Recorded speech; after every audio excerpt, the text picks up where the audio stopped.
Hello.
Hello and welcome to the great White North, your destination for the iciest cold takes from the frozen wastelands of the North. I'm your host, Charles Constantine, and with me is NP. Say hello, NP. Hello. We're back. Ready to be back? Oh, it's already. Yeah, it's been too long. Yeah, it's been a hot minute, especially for the audience. I guess they wouldn't have seen anything for, what, month at least? Month and a Yeah, half? 5 weeks. But Uh, we've recorded a couple episodes in between. It's just, and those lost episodes are coming out as one later today. I'll offer something in the way of an explanation. I basically blew up my entire life and had to restart my entire life. New job, new place, moved. I got the same girlfriend, fortunately. nice. That's the one thing you want to keep. Yeah, that was Main the so one far. good thing from my last iteration, so I think this will work good. I really like my new place, and my new job's pretty good. I talked about it Nice. on the So, last episode that you'll hear next. all But right. yeah, Yeah, we're a little out of order. There will be some outdated topics coming after this one airs, but it doesn't matter. You'll enjoy it. yeah. So check out the new format here. As you can see, we're recording live. Uh, so we'll be able to take callers and or like live listeners, that kind of thing too, as time goes on. For now, we expect it'll just be us talking, like usual. So yeah, hopefully this works good and you enjoy it. Saves a lot for me in the editing process and uh, all that kind of thing. And then we'll be able to Well, stay now we're at the on. point. Well, now we're at the point where we don't need to break everything up as much. Like we can just kind of flow from one to the next. So way easier to pull that off. And that being said, let's kick it off. We wanted Yeah, to start with You told me you had some organization idea. Like what was that all about? Well, no, it's something I've learned from my new job here. It's a bit of a hot take because everyone likes to like hate on corporations and how soul stifling they are and all that, but I figured out why. Like I figured out now having worked in one and coming in there. Like, okay, you guys know about me. I'm a bit of a MacGyver. You know, we're all a bit of a renegade here. We like to do things our own way. We don't like to have a boss if we can help it, and we don't like trivial procedural points. But all this stuff exists. Uh oh. Yep. Check. Well, this is good. 1 second. I just noticed a big audio problem. I think I was echoing through the desktop audio, which I gotta turn my monitor off or it's gonna sound like shit for the listeners. It's just gonna take a second.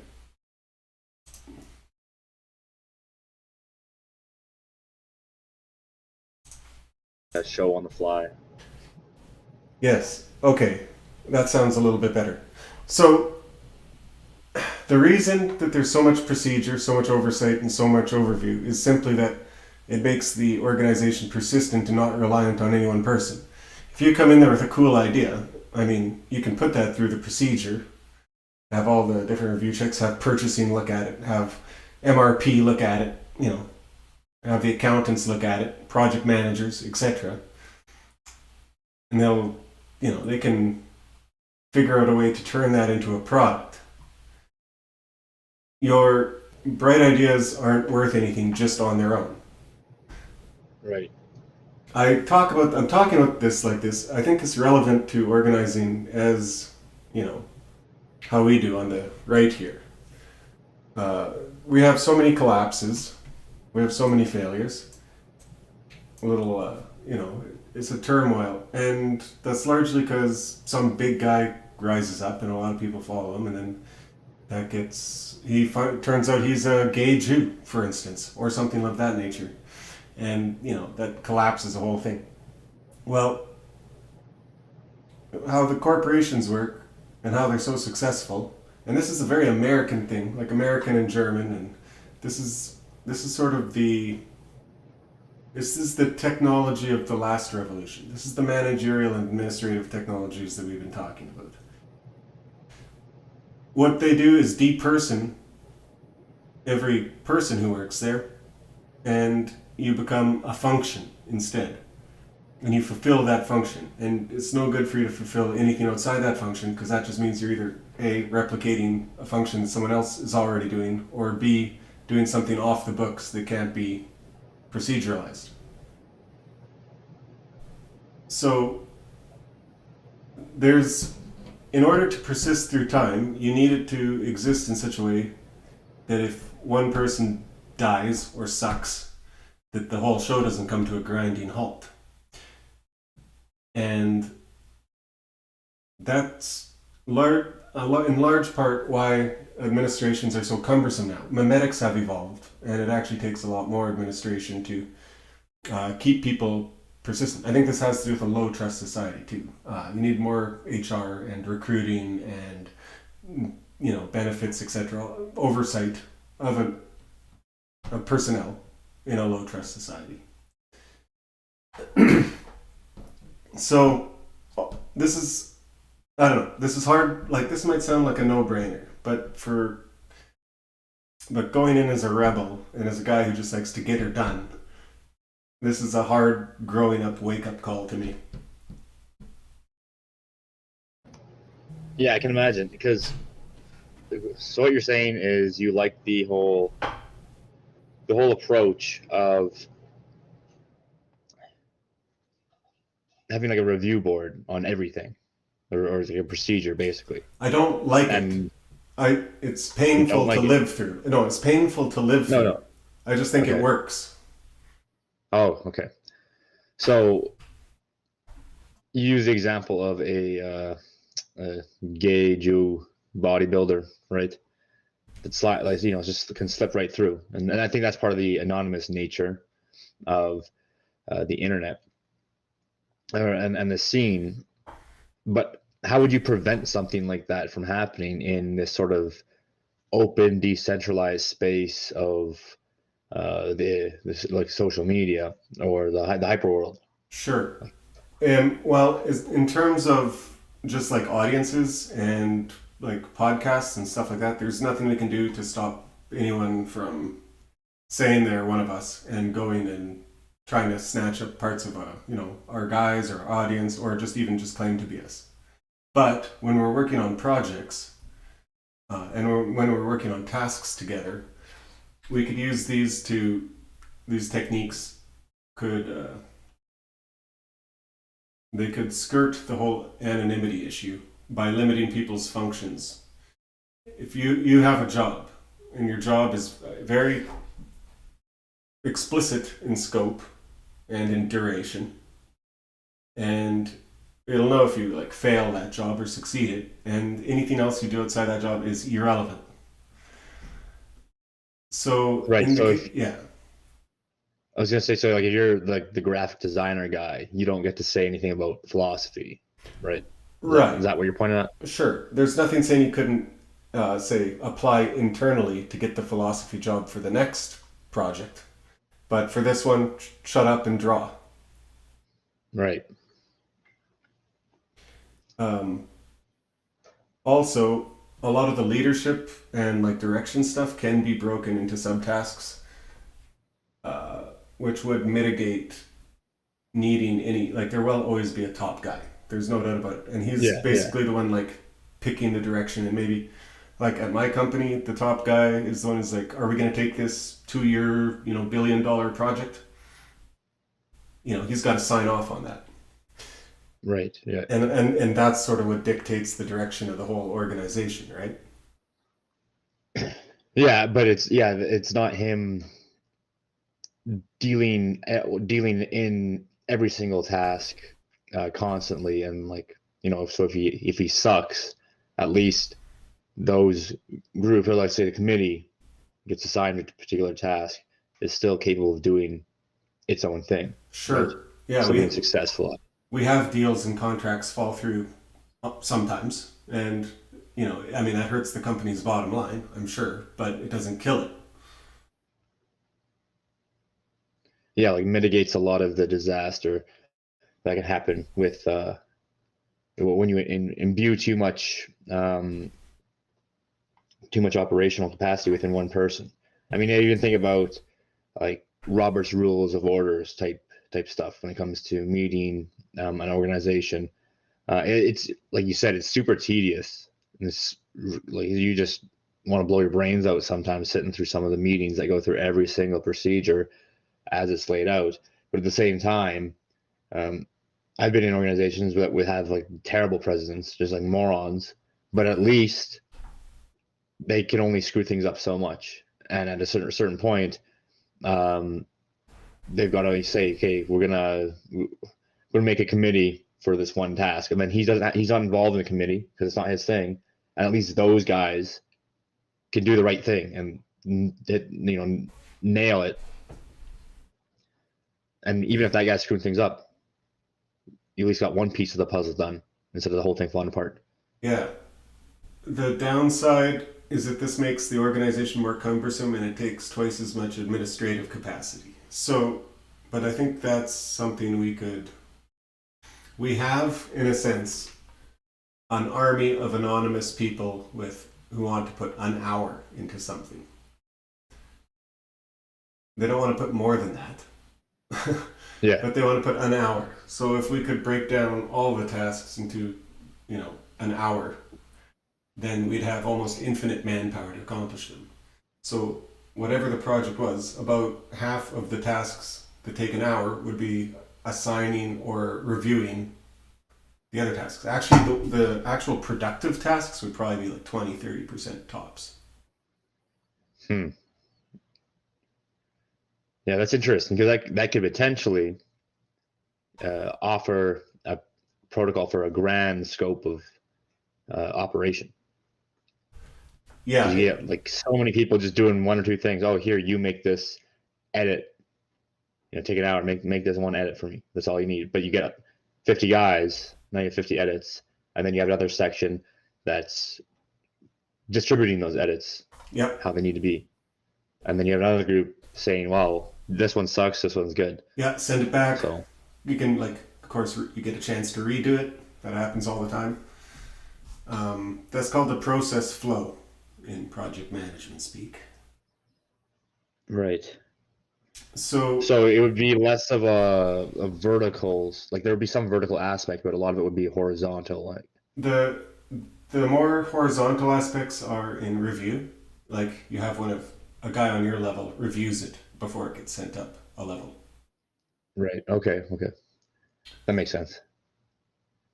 And Yeah, I can imagine like as you get more into the details of that, it can be easy to see how something like that gets mapped out in a very concrete way. Because a lot of times when you speak about organization, it's very abstract.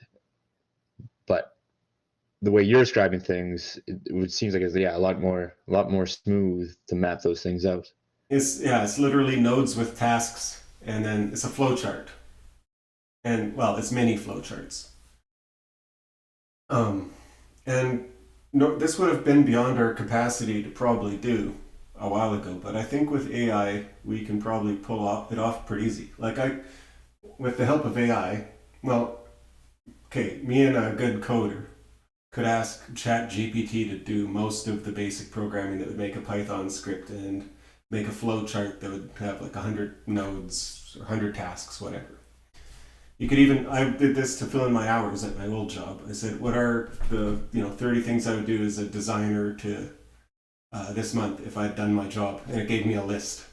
So you could almost literally stick those into the flow chart as tasks, and then you add a review layer, etc. It's not out of the realm of if we had 10 guys working on it or something like that. And of course, here's the thing, it's infinitely scalable. So I would say if we were going to take it to a trial run, I would do a small project you'd normally anticipate, okay, this is the kind of thing Charles could do himself in a day. Well, instead, let's try and do it this way. And we're going to try and put 20 people on it. And we're going to see what the product is. Yeah. So that sounds like it has a lot of potential. If you put the pieces down, foundations down properly. Yeah, but there's an attitude thing that goes along with it. And that's what I actually Uh-huh. meant in my initial point. It's sort of not throwing out, because we're all such bloody rebels, sort of talk like Jordan Peterson, that we kind of we throw out the tried and true ways that made our enemies so powerful. But we've been taking a year here to study actual elite theory and how power works and stuff. Well, this is how it works. It works by process flows. That is the Yeah, well, I administrative mean, potential. yeah. Well, you have so many people talking about, oh, how do we achieve X, Y, or Z goal? And it almost always seems just fall back on something really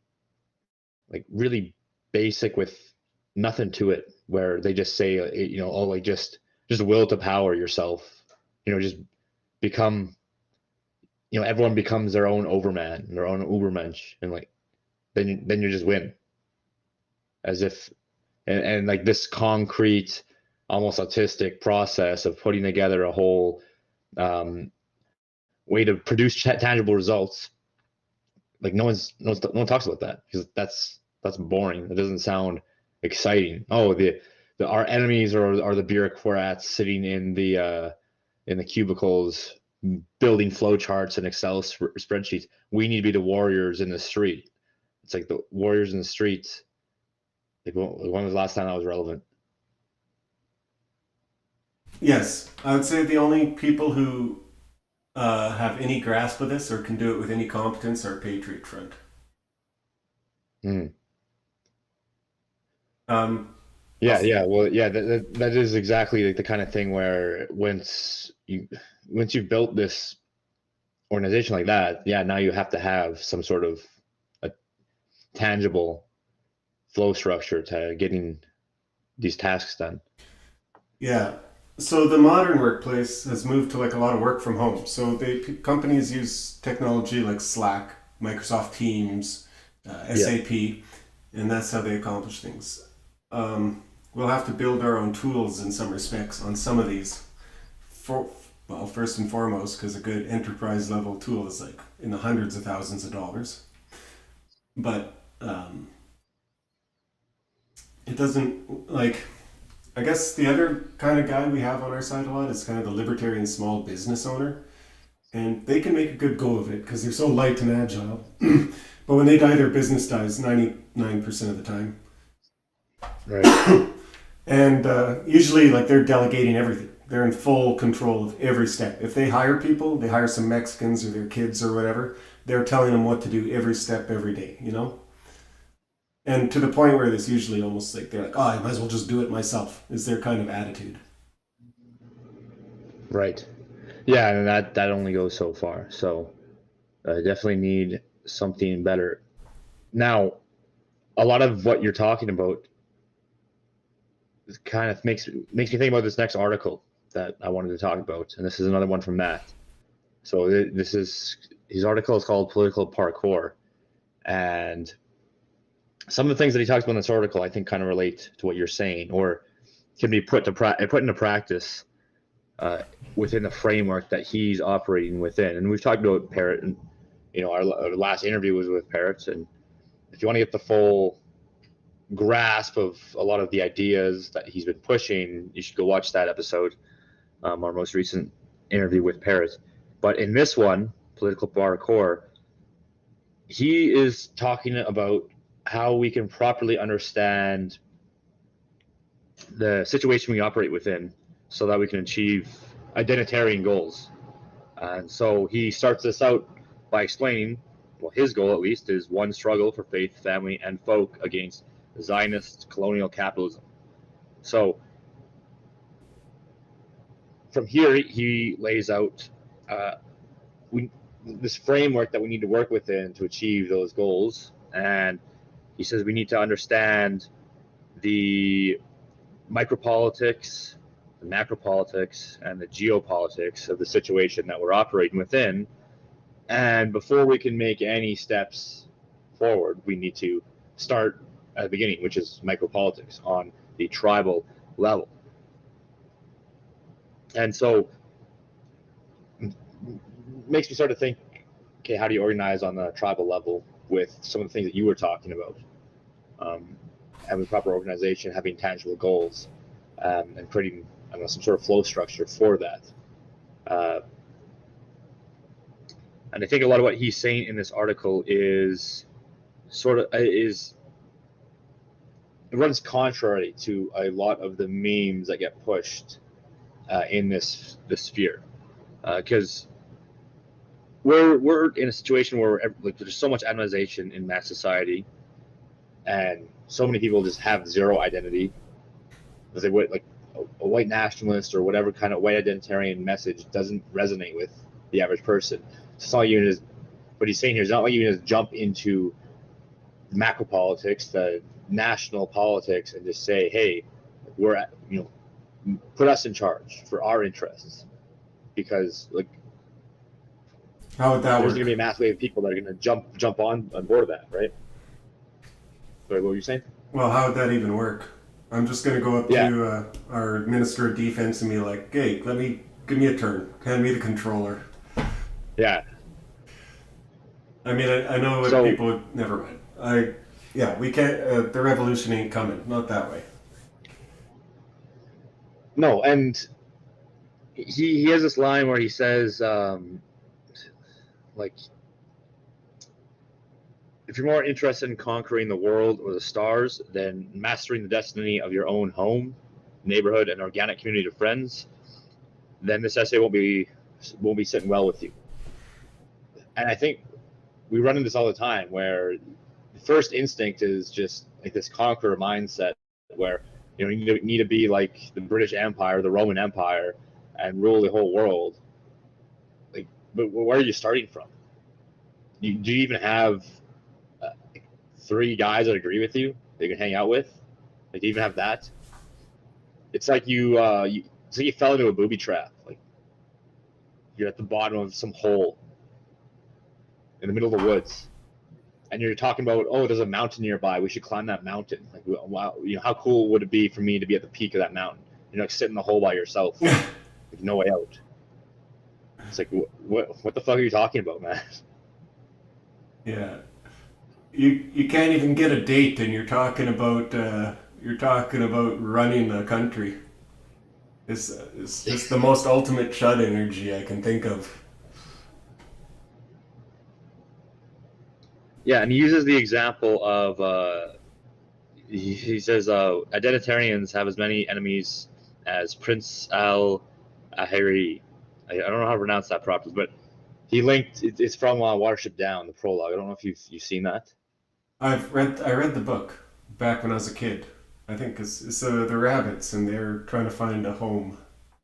And Basically like the myth that the prologue for the movie is like, has this God creates the world, and then the rabbits, they start to consume everything, and then the God says, hey, you better stop, like, you're screwing everyone over.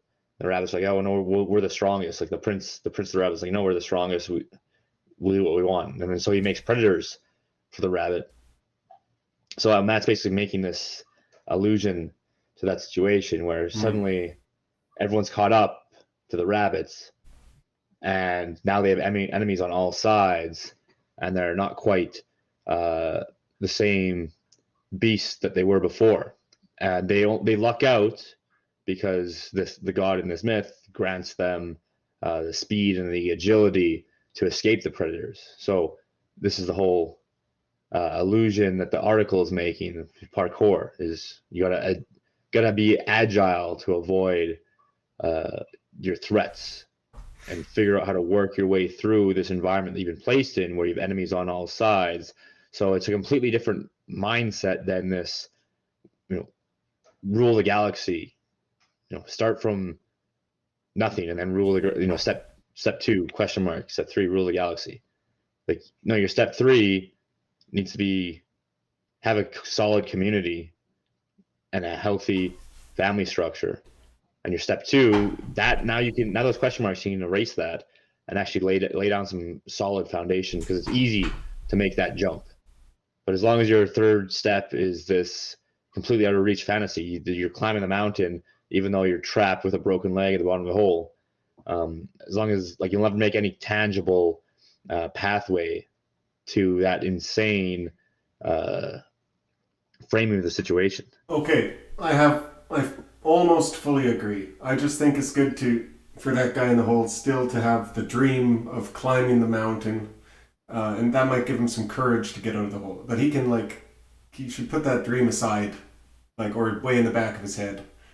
Like, we need leaders who are going to be like, imagine this future we could have. So this beautiful, perfect, we have our own happy homelands, etc. Right. Yeah. So that's what he's saying in this article is you got to divide this up into micropolitics, macropolitics, and geopolitics, and then figure out what you can actually do at each level. So what can you do at micropolitics? Well, he uses the example of the Amish, and they don't even have this white identity mixed in with them. Obviously, they're all white, but they have all their micropolitical affairs in order. And so their heritage, their identity just naturally survives. It just carries on because it's really tough to lose an identity if you have a solid community structure in place. If you have people that are participating in the same traditions and rituals and occupying similar networks of production and consumption, or whatever you might be doing together, it's really hard to lose all of that. And anyone that goes to a more traditional church, or he also uses the example of the Acid True Folk Assembly, who's managed to make this work. It's once you have all of that, those pieces fall in place. And a lot of people, I think, they work in the other direction, where they think, I need to have this fully defined identity, and it's got to be political. So I need to be a white guy who's into some obscure political identity, and then I need to find everyone that has that same structure, the same political identity, and then only then I can start to look at a community. And that's not necessarily how that works. It's not to say you can't find like-minded guys to sow the seeds, but a lot of times that's an insufficient approach when we talk about micropolitics. Because again, you need to have the rituals and the traditions that you're building off of. Do you remember when we talked to Laurentian when he was milking cows? Right.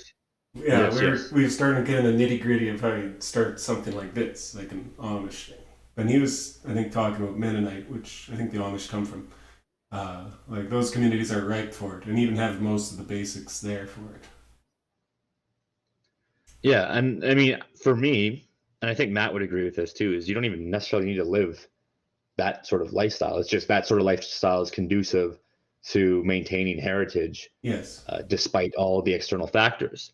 But now, and again, this vapor trad model that Matt has been talking about, and he gets into it a little bit more in this section on the macro politics, is we already have the technology to be able to decentralize and disconnect from mass society. And we talk about this all the time.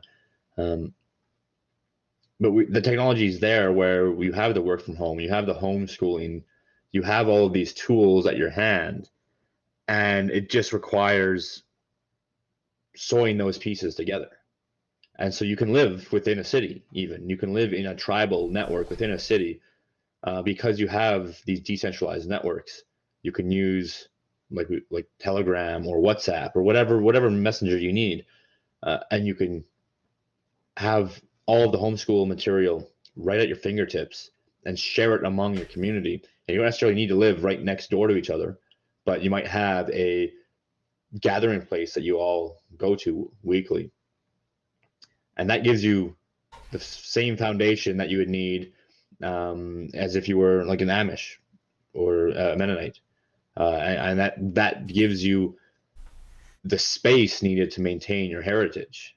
Now, in the macropolitic scenario, the important thing that Matt is advocating for here is saying that you need to have a sort of colorblind approach in the macro, because again, no one's going to give you space as a white identitarian on the federal politics scale, but you can advocate in that neutral stance to carve out more space for those tribal networks to grow. And that's the point. He's saying pick the battles that you can win in each realm of politics. Yeah, and micro's where most of our work has to happen right now. Yes. What's his? What I just read it before we recorded, but what's his deal on macro? So yeah, this is what we're talking about with the macro. He's saying basically you advocate for a government to invest more heavily into affordable family formation, homeschooling, the technologies that enable employees and students to decouple from urban life in favor of their own communities. So he's saying figure out how to advocate for the policies that allow you to carve your space for your identity. Oh, yeah. You don't advocate for the identity, you advocate for that space. And he included like defederalization in that too. Provincial rights, that kind of thing. Which is exactly what we've been talking about with provincial governments here. This gives some good hope, because we can see Alberta doing that as we speak. Yeah, and that's the thing, is if we're looking at it from the wrong lens, it looks hopeless. But if you look at it from this sort of lens, suddenly all these opportunities are popping up for you to carve out what works for your community and your identity. And there's not really much they can do to stop that. Like, what can you do to stop like people going to church and then having dinner and hanging out and raising their kids together? What can you really, like, people always say, oh, they're going to come for your kids, and X, Y, and Z. But at a certain point, there's only so much resources they have. Yes, we did When see, there's in a sense, hundreds and thousands of people doing this. we have now lived through watching them try and shut that stuff down, just like Yes. last year. And it took the bulk of their political capital. It was unsustainable. It crushed most of the economy that gives them their power in the first place. They could do it for, they can do it, I would wager, for maybe a year or two before the entire thing comes. Well, at this point, with everything in this shape is in, they couldn't get another year out of it, I'm sure. No, I don't think so. If you want to actually control people on the level of where we can organize, you would have to. It's just not possible. It's just simply not possible.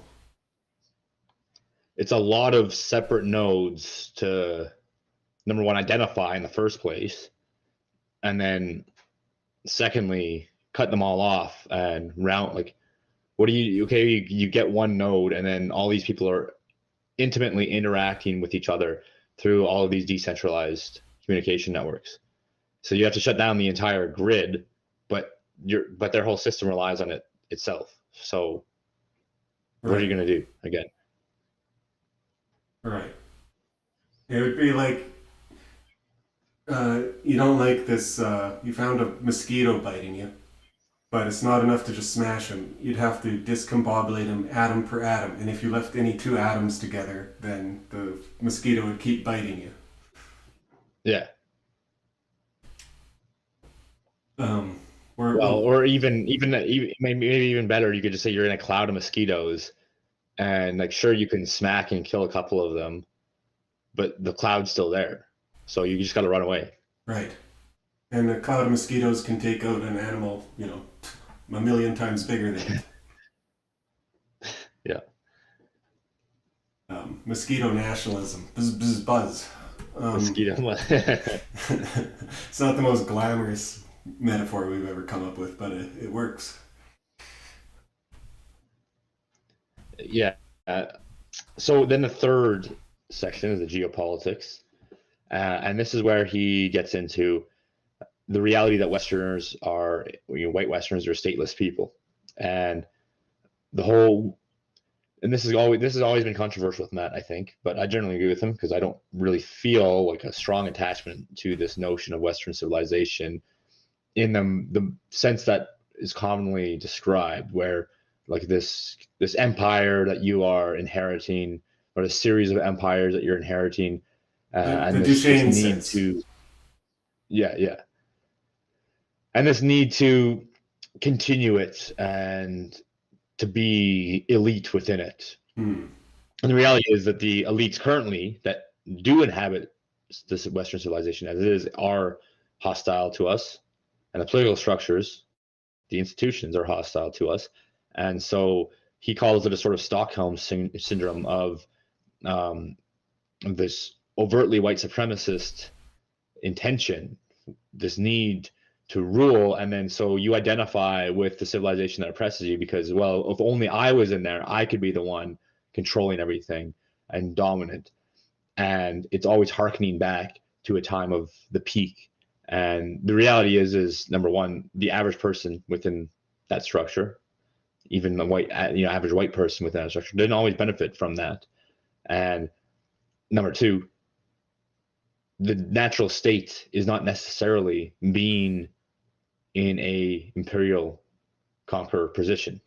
So he's saying in the reality that we live in, learning how to decouple from that and figure out how to live within a structure that's hostile to you, as opposed to trying to take the reins of that same structure as it's trying to kill you, one's a lot more sensible than the other. And people are going to have to come to terms with that.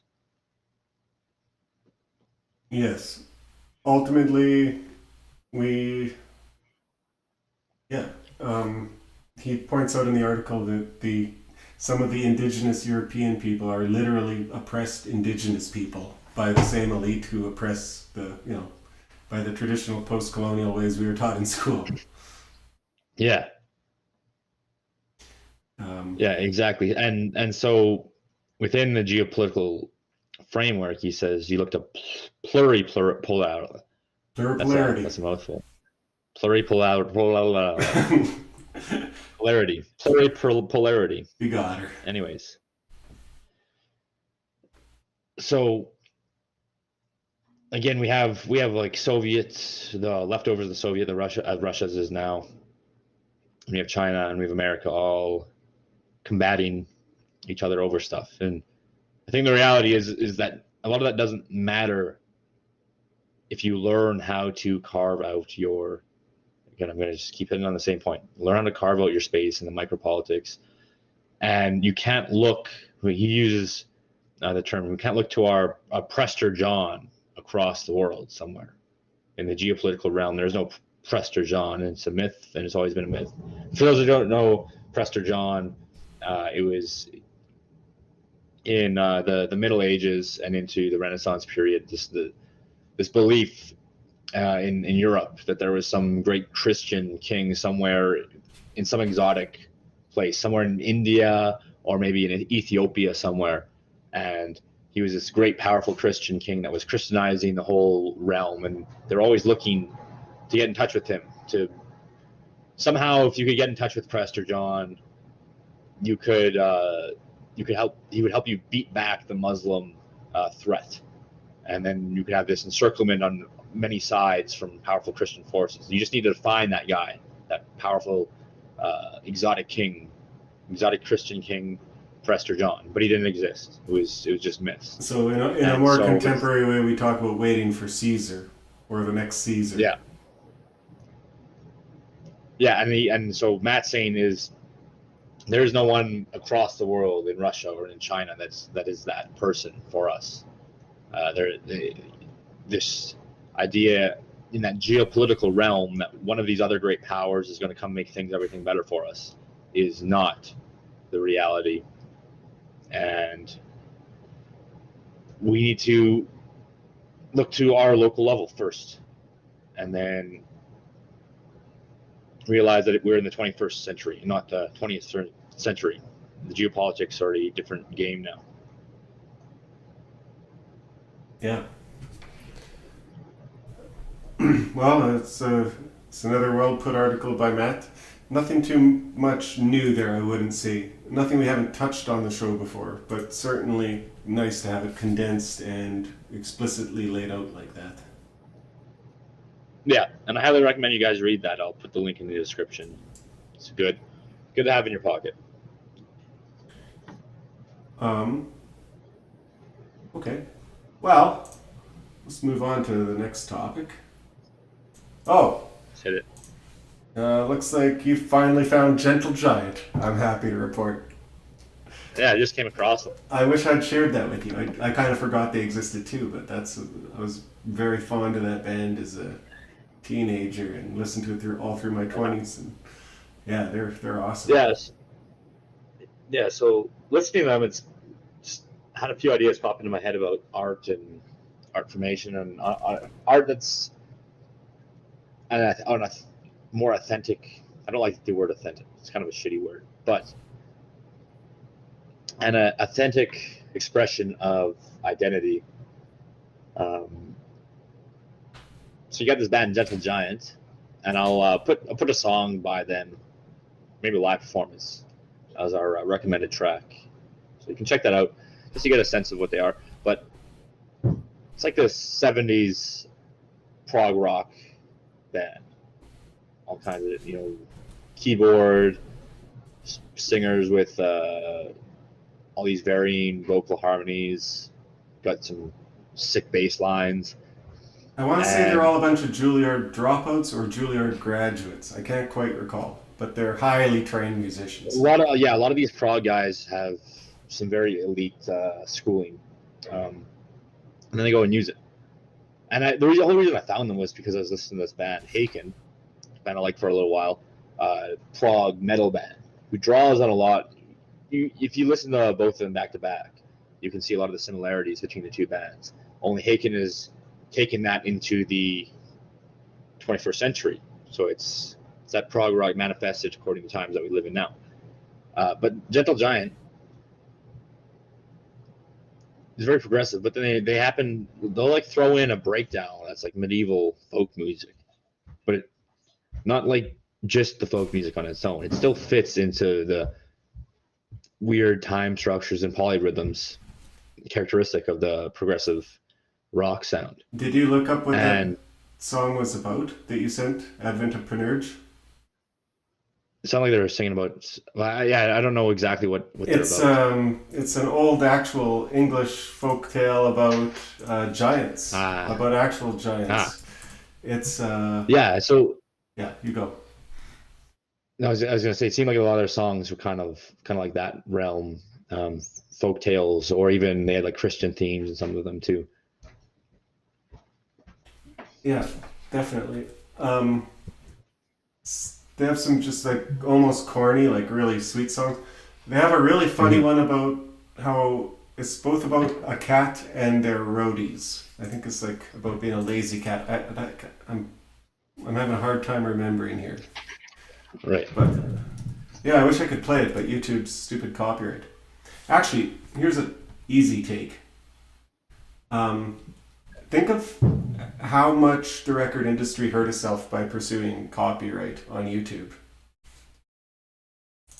Yeah. Because think like, imagine just if you have some old, I don't know, maybe Boston's so popular that this wouldn't help it. But what if PewDiePie had a Boston song going on in the background of his stream? All those 14, 15 year olds would hear about it. Like it's the only No, advertising you that get. that's the thing with that is it seems like the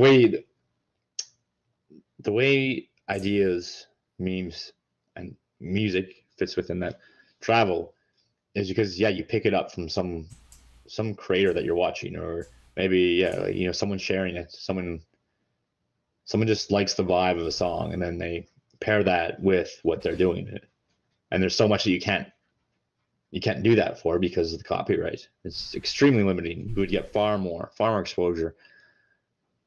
Like I But getting back noticed in, a lot of Zoomers actually know like a lot of royalty free music and a lot of like yeah, gaming soundtracks more than they know anything yes, from a yes. big record studio because of this, which No, is they great. screw themselves. Yeah, it's great to see them shoot themselves in the foot, but it's sad when you lose this good music. Sorry, and I was mistaken. It's by Rabelais. Is the song's based on the story of Gargantua and Pantagruel.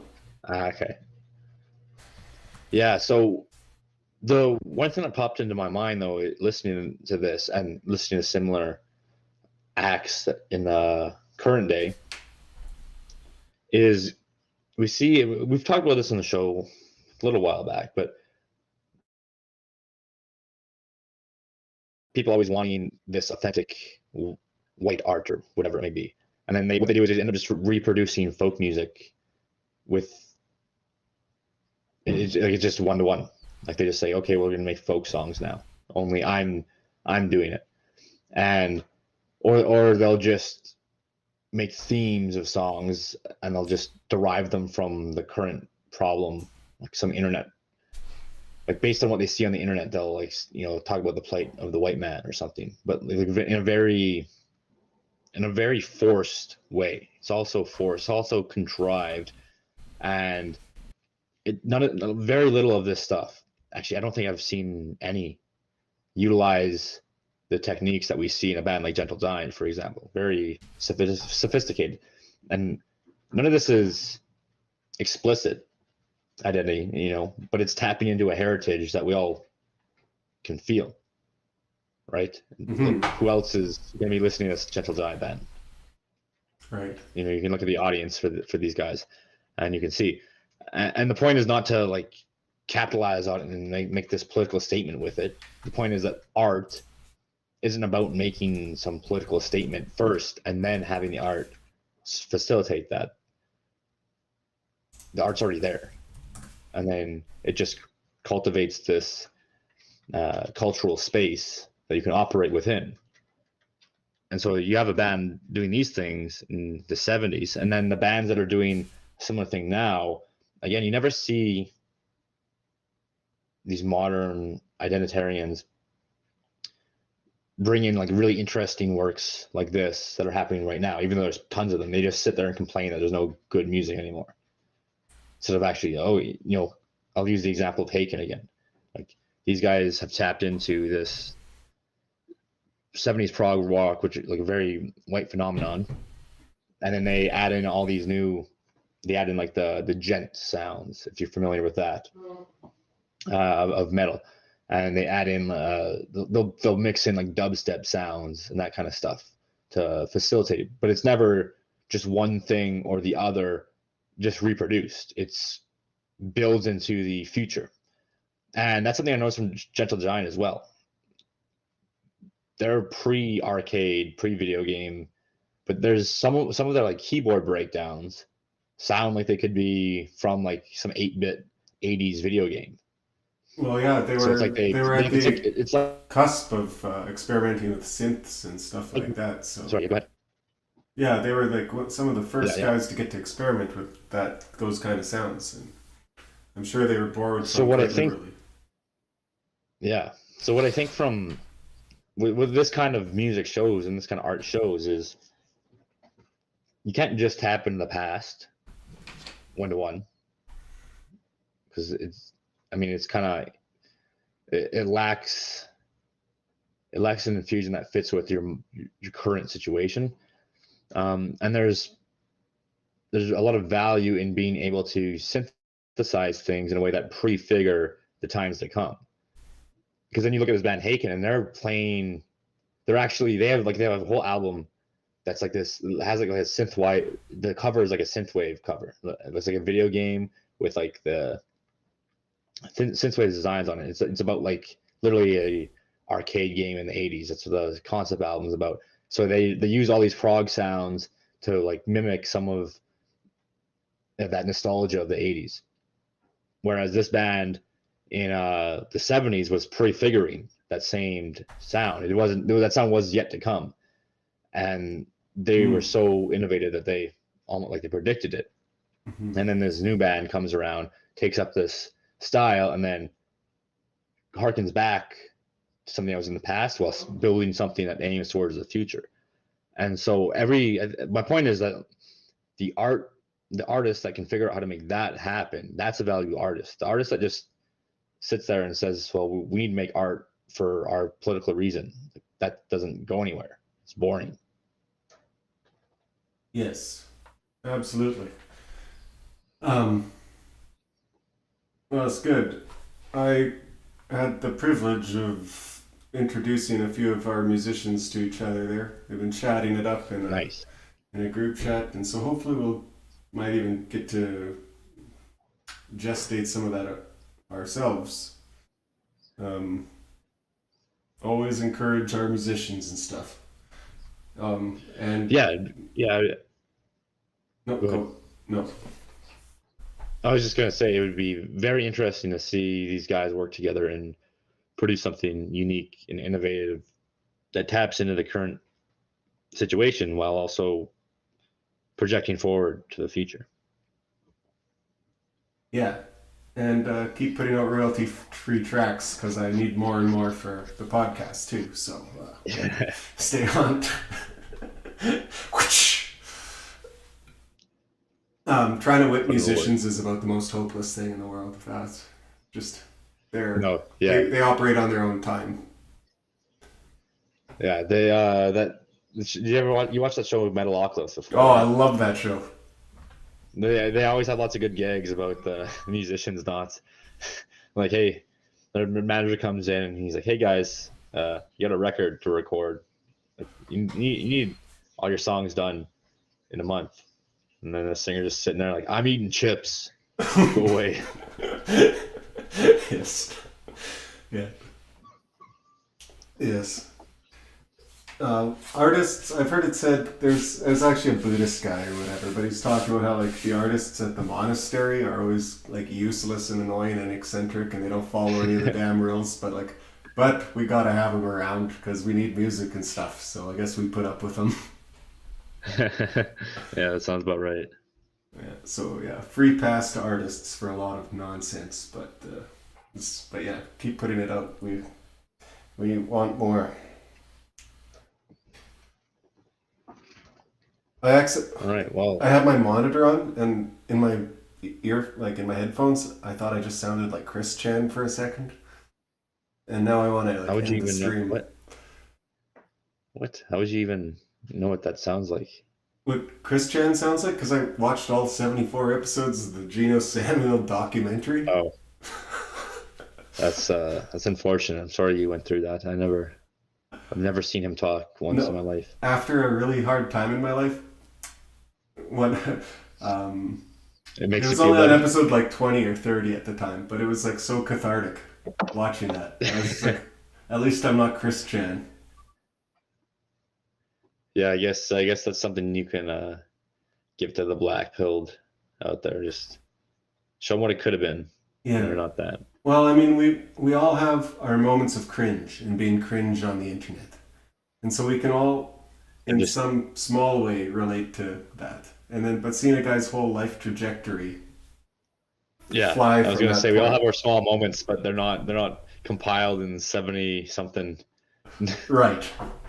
some installations of our cringe. I'm hoping at the end of my life you could make a really good 1 hour supercut of cringe.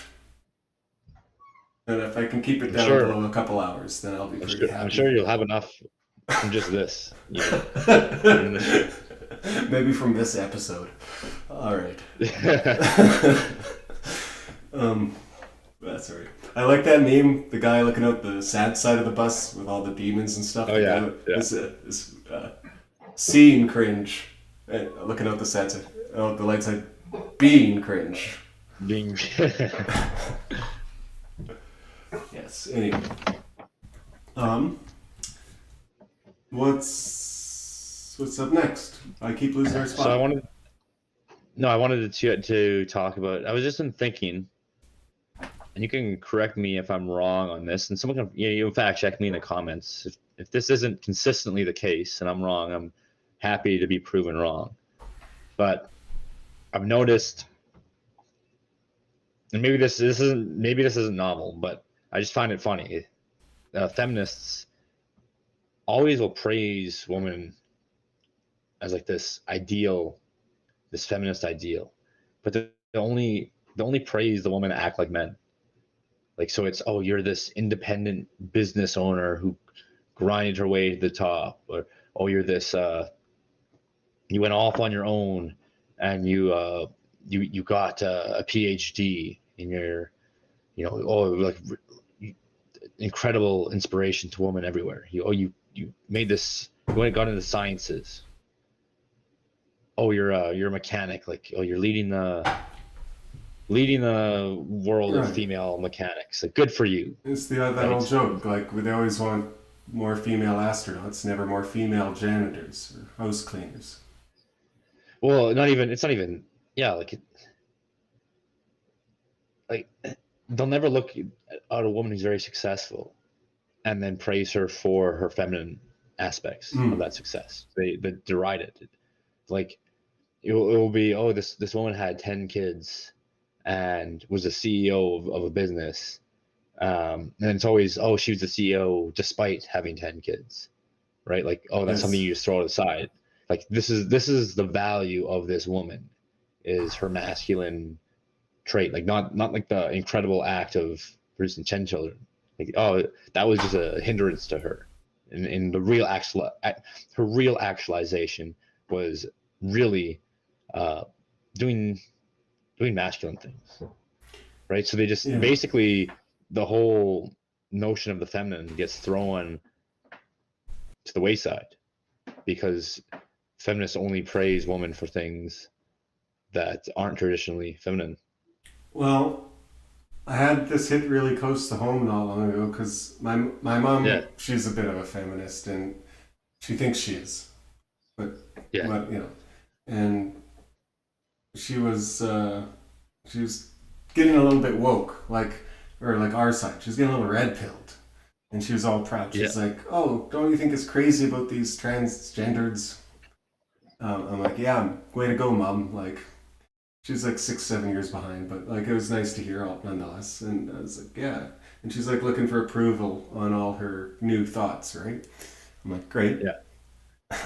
Then later that very day, as she said something, she's like, "Yeah, I've been a feminist since I was 20 or something." I'm like, "Oh, what's the like? I thought you're just said you're going against all that. She's like, no, against all the gay stuff. I'm like, it's kind of the same stuff, really, don't you think? Like, anyway, it kind of set her off. It made me realize the whole feminism thing, they're really, like, they're looking for male approval. It's just like you say, they only praise each other in male endeavors and stuff because they're looking for male approval.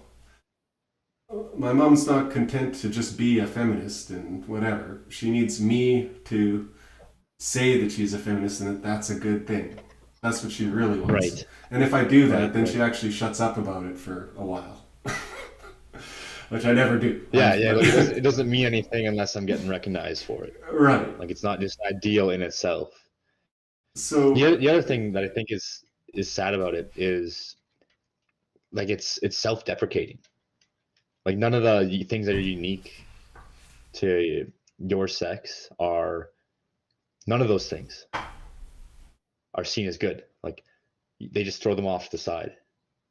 And like how can you live a fulfilling life if you're a woman and you tell yourself your only value is in acting like a man? And like all the things that are unique specifically to you, you're just gonna say screw it, and like that's it's just such a self-denying philosophy. absolutely. Hey, I see we got a joiner. What do you think we take a call on this topic? Or just take a Grassland. If our boy Grassland Goy wants to hop on in, I think you missed most of the conversation, but I'll allow him to speak, but you don't have to if you don't want to. fair enough. This is the fun of the new format. We can just, have people jump in a little We can bit. change the show on the fly. Yeah. Oh, I'm Spice things up. unmuted. Hey, there you are. Oh, here you go. Hey, bud. How are you today? Come on, lads. Were you just listening in on our topic right now, or are you up to date? Yeah, I just saw you guys were live, so I Yeah, thought I'd just pop in and listen in. yeah. You can listen in, or you can tell us your thoughts too if you want. You got the mic for a minute. Well, I've only just joined, so I don't even know what you're talking about. Oh, okay. Yeah, I think you missed the entire topic. We No. just got the last. That's good. Well, you got any good one-liners about feminism? I'll come back to you. I got the wife here beside me giving me look. Perfect. All right. Well, we'll let you know. Thanks for popping in to listen. Okay, well, I think that's most of what I wanted to say on that, unless you had anything else. Well, I had one more piece of proof that it's male approval that they're looking for. Yeah. And that's when you have a complex, it's always because the solution to it is prohibited by the premise. So like an eating disorder is, it can't be solved because, like if you're anorexic, you don't want to get fat. The solution to being healthy and eating healthy is to eat, which is contradictory to getting fat. So it's a knot. The contradiction's tied up in what you want. If you look at what's prohibited to feminism, there's almost nothing that could cause this knotting effect. They could just go and do whatever they want to do. The only thing that they can't do is seek male approval. That's like the one prohibited thing. And so it actually leads us directly to the cause of the thing itself, the cause of the complex. Yeah, I'm picking up what you're putting down. That's an extremely autistic way to work it all out. Is it? Okay, well, I'm a fairly autistic guy, as everyone That's knows. that's like going your cringe compilation. End your life.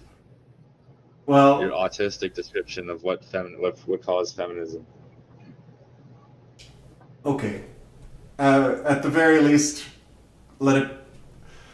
I'll die cringe, but I'll also die owning feminists. cope. And if I have to do both at once, then I'm doing both at once. I'll cope this to my death.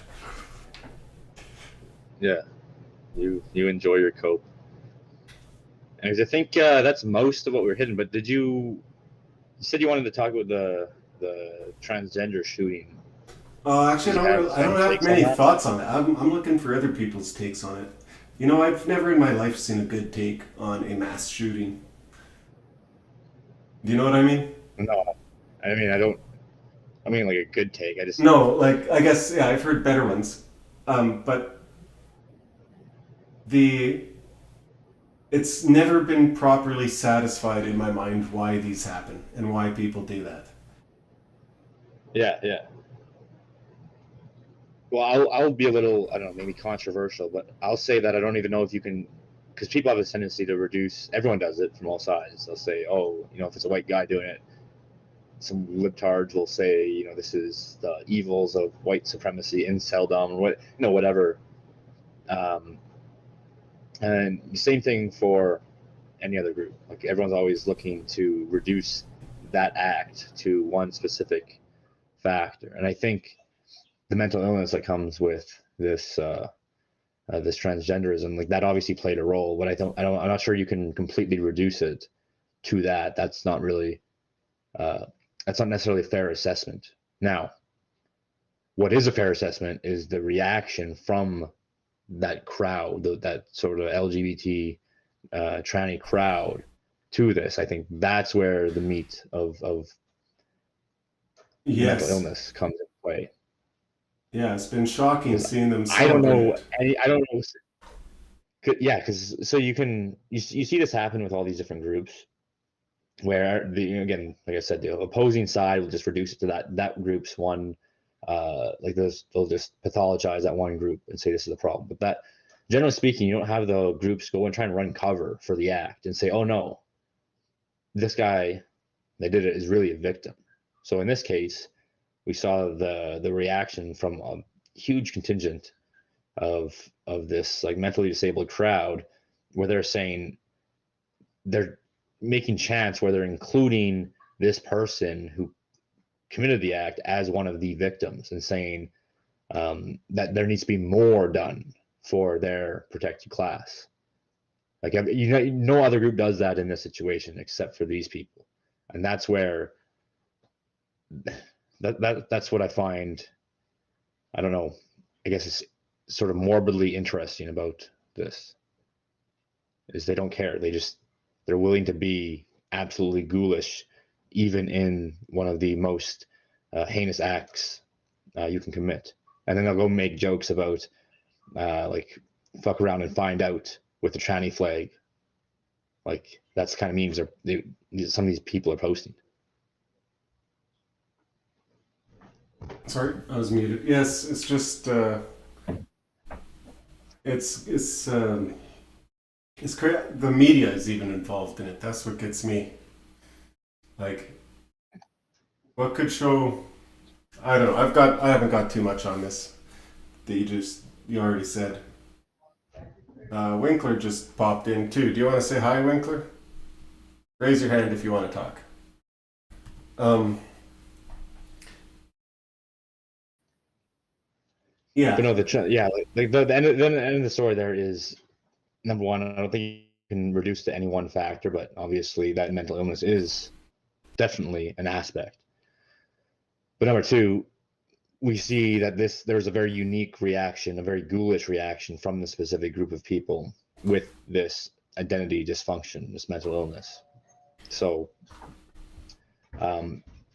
that's something I think, at the very least, hammer that point home if you run into anyone talking about this. Because I see people, especially Canadians, have this thing, the libtard Canadians especially, have this thing saying, oh, this is just more of the gun violence in the States, their obsession with guns. They're like another white male doing a school shooting.